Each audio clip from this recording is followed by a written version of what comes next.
Alright, so I'm finally going to update on my hard drive on this. So before you start that, the first thing to do is to run a check disk. So you can see I did that here. Just run a check disk for the C drive. You see that up here. And didn't find any bad sectors. And then I also ran it this way where you just go to the C drive and then tools and then error checking. And you can see it successfully did not find any issues. So this is an old Dell XPS 8900. I've replaced the RAM and replaced the graphics card, and I'm still on the old hard drive, and I'm going to replace it with an SSD. So you can also run a test of the old Windows Experience Index on this WinSat PrepOp.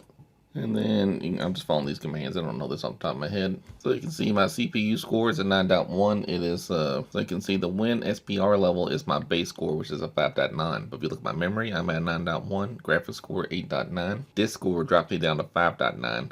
D3D is gaming graphics. That's my GPU. And then the CPU score is a 9.1. So I'm running an Intel Core i7-6700, and I have 64 gigabits of RAM. And my graphics card is the NVIDIA GeForce GTX 1060, the 6GB version. I got that for Fortnite, and I made a video on it. Not to play Fortnite, just to get a skin in Fortnite. But you can't play Fortnite on that, obviously. Even though this is an older i7, it still runs pretty good. As you can tell, I mean, it should be plenty powerful enough, and it's getting a good score here on the Windows Experience Index. The only thing bring me down is the disk score. And lately, I have noticed some lagging and some slowing down. It's time to replace it and, get up to speed, and then this machine can get some more life out of it. I'll be replacing it with the Samsung 970 EVO Plus, the 2TB version. And I'll be using the QNINE, I don't know, this little adapter to make it fit into my current device. We'll look in here. Really not much, just the device itself. And a booklet. It does have a little installation guide here for you. And to use the Samsung Magician, and I will check those out. You obviously should have some kind of electrostatic wrist thing on, but I'm not, so that's alright. This guy just slides in right there. It just kind of pops in, and then you press it down and you screw it in. Honestly, I have no idea how to do this. I just put that in there like that, and then screw it on the back. That way it's kind of like even across there instead of being too far down, so hopefully that's right. Alright, obviously I've powered it down, and obviously this case has seen better days. So what you can see in there, there's two little slots there. We're going to try to fit this guy into there. So that means taking off one of the back plates. Pulling out this little dead panel.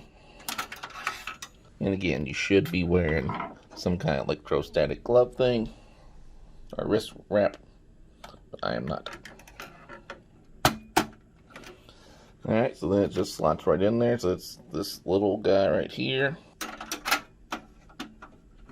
So I didn't wear a wrist strap. I did unplug the power at least, right? And obviously turned it off. Alright, so let's power it back on and hopefully it doesn't explode. This is my Philips 34-inch monitor I'm a big fan of. I do have a screen recording device, but I figured it's going to reboot and all that shit a bunch of times, so it'd be easier just to use this camera. I watched lots of YouTube videos before doing this, and I just kind of mashed together the best of what I saw, because each one did something a little bit different, or at least the other ones I was watching, so I just kind of smushed them all together. Alright, so it came back on, so that's a good sign. So let's see if it automatically recognizes the other drive or not. And again, I've never done this before, so I'm only going off of YouTube videos and notes that I wrote down that are on the phone that I'm recording with now, so I can't look at the moment.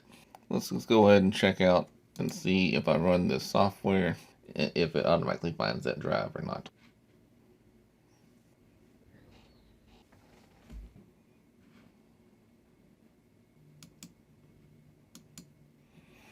Alright, so it does recognize it here. So that's good. It's a pretty cool tool. It kind of just automatically found everything. Before you start the process, some of the notes, some of the videos I watch recommended to go in here and just turn everything off. So make sure nothing is running. So anything that's in here, including your antivirus, you want to quit that. I guess first you should turn it on airplane mode. Alright, so I'm in airplane mode, and anything that's running, I'm quitting. Alright, so everything is turned off, I believe, and then we'll do Task Manager just to be sure. Task Manager looked like it was the only thing taking up resources. Like I said, I have airplane mode on, and I've turned everything off. Alright, so everything is off, so we're going to start this process. So right now it's almost 3 p.m. Alright, it tells you that will shut down after data migration in 20 seconds. When cloning starts, all data on the target drive will be deleted and cannot be recovered. So the target drive is the Samsung. So that scared me for a second. I thought I was going to erase my entire drive, but it's not. It's saying anything that's on the target drive. So the Samsung EVO, that's the brand new one. So there shouldn't be shit on there anyhow. Alright, and then anything running should not, will not be copied, and I've closed everything out, so we should be good. So I believe it will shut itself down. So it is currently running, I guess. Yeah.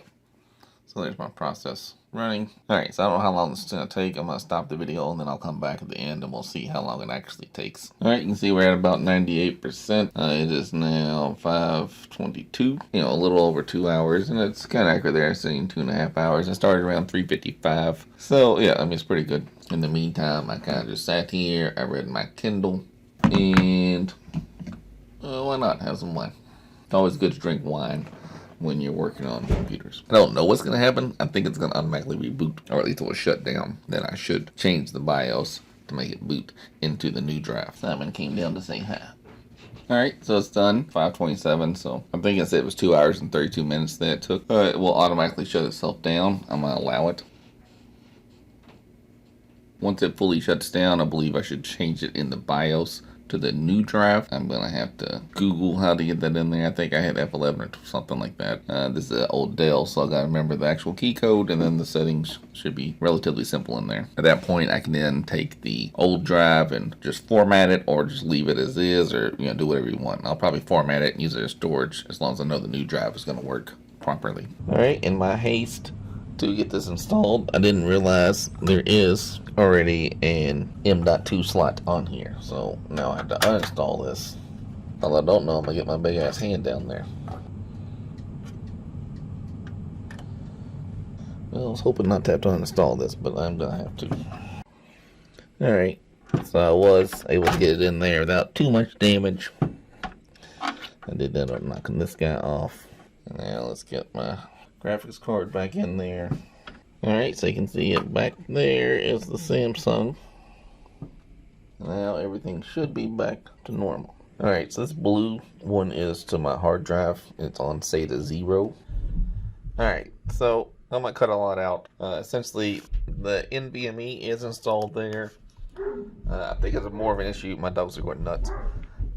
I think it may be more of an issue with the Dell, potentially, or I don't know, maybe it's just my own incompetence, but I couldn't figure out, like, I went to the boot menu, boot sequence, and for some reason I just couldn't get it to boot directly to the NVMe without either disabling the SATA 0 or whatnot. So I was planning on reusing this hard drive as extra storage, but really I have a shitload of hard drives laying around or storage, so I really don't need it because this is 2 terabytes anyhow. So I just unplugged the power from it, and then we're going to boot back up directly into the NVMe. This has gone on way longer than I wanted it to. For some reason, I couldn't get it to boot directly into the NVMe drive without like doing funky stuff. So I basically just unplugged the old hard drive. And now the only thing in there is the NVMe, and it should boot directly to it. And you should know it's working by it being noticeably faster. We'll do some other tests, of course, but yeah, right there I can tell how fast it booted up. It's definitely up and running. Now if I go to the properties of the C drive, and hardware, you'll see the Samsung SSD. Before I was showing the SSD and the other one. So on my end, everything is night and day faster. Let's go ahead and run that Windows Performance Index again, or Windows Experience Index. Alright, now let's run the PowerShell command. Alright, so still got the 5.9 for the primary hard disk score. I don't understand that. I thought that would change, but it apparently did not. I don't know why the score didn't change. I thought it would. Maybe it didn't refresh or something. I don't know. I'm lost at that one. But I can tell you beyond a shadow of doubt just how fast and fluid things are moving. It's definitely working. And of course, as I said, you can just right click here and go to properties and see the hardware is the SSD. All right, to recap, first I ran just to check this, just to make sure there were no errors. And then I powered it off, installed the NVMe drive. If you don't have one on your motherboard, you can use an adapter like this. I didn't need this one. I put it directly in my motherboard. I rebooted, ran the Samsung data migration tool, and then made sure I turned off all my services, put the device into airplane mode, and then ran the tool. It took about 2.5 hours. And then when I turned it off, in real life, I tried a bunch of steps for this video purposes. I initially just unplugged the old hard drive, turned it back on, and it booted right into the Samsung NVMe just fine. same pin code. My applications are working just fine. Oh, let me make sure. No, I mean, I didn't have to sign back into Spotify. We'll see. I mean, I guess a couple things I had to sign into. We'll see if I have to sign into other things. I didn't have to sign back into Google Drive Cloud Sync. That's working fine. I got a pop-up. I had to relog into my Logitech adapter and Epic Games, but could be a couple one-offs. But overall, I'm sure it's going to be 1,000 times better. So that should be good. I'm going to go ahead and edit some videos just to see how it works, and then we'll be back with a final update. So here we are. It's the 28th now, so I've had it in for a little bit of time now, and I did install this Data Magician tool, and it's pretty cool as well. So you can see your drive information. It'll tell you the health of the drive, the temperature of the drive. You can run benchmarks. It tells you how it's been used. So it's portable. That's just a thumb drive I have plugged in. So drive details. They'll have your serial number. It'll tell you what version of firmware you're on. It'll tell you what drivers, the temperature, of course, the health, total capacity. Similar details, but I guess a little more dialed in. You can run a performance benchmark. I did. Here's my result. I don't know. I didn't run one on the, I should have ran one on the old hard drive, but I did not. You can run a diagnostic scan. I mean, it's similar to defragging, I guess. I don't know. I mean, it looks like it runs through these darts, these little blocks like a defrag does. I don't know what over provisioning is. So it says it will allocate a certain capacity of the drive to improve performance. I don't know what that means really. Like if it's just gonna provision off X amount so you can't use it. I don't know why that would want to do that. Performance optimization. This doesn't support rapid mode.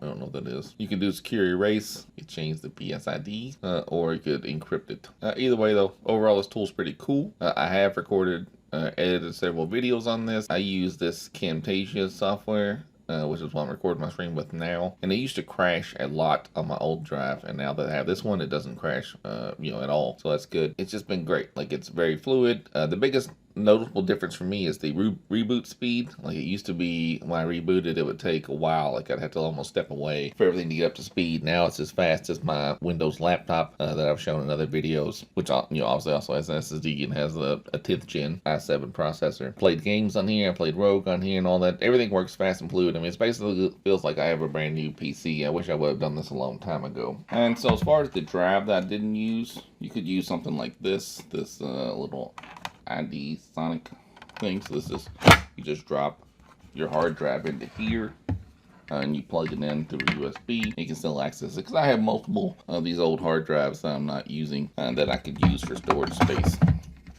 I bought this a long time ago. It works great though. Like, I've used it plenty of times. It works perfectly fine. Like I said, I have multiple of these old hard drives that I can pop in there and use for just storing random things. But really, I actually have this portable SSD as well that I haven't even opened yet. I would probably use this more often than those guys.